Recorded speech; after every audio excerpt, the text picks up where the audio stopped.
নমস্কার বন্ধুরা, জয় শ্রীরাম। আশা করি আপনারা ভালো আছেন। একটা কথা বলতে চাই,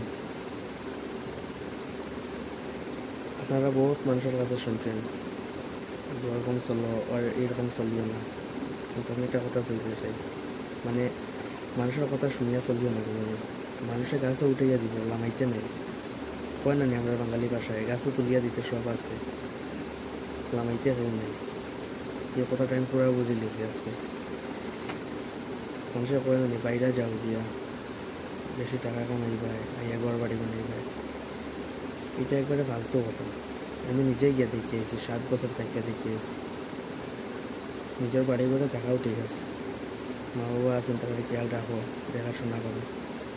বেকার বাইরে গিয়ে না 2টা পয়সা লাগে, পয়সা তো পাইবাই ঠিক আছে, কিন্তু রাখতে পারতাম না। যা জিনিসের দাম, আমরা নিজের দেশেও একটা কিছু করিয়া চলা শিখুন।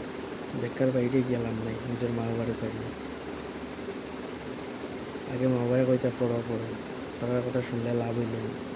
এখন বুঝলাম বাবা নাই, তো এখন বুঝলাম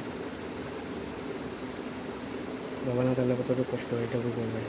যখন কোনো জিম্মেদারি উৎপন্ন নেই খান্দ, তখন বোঝা যায়, তখন ফালতুমি জিনিসটার মাথা পায় না। আগেও নিজেও আমি বহুত বন্ধুরার লোক আড্ডাই আর কি মারতাম না করতাম, কিন্তু এখন এক সকালে কাজে যাওয়া আর রাত্রে ইয়ে করে দেবো। বর্তমানে এখন ইয়ে ঢুকছি করে নিজে বুঝলাম নিজের কান্দ কতটুকু দেখতে আছে। মানুষও বহুত কিছু হয়, ভিডিও খরচ কেনে, এই খরচ কেনে, সেই খরচ কেনে।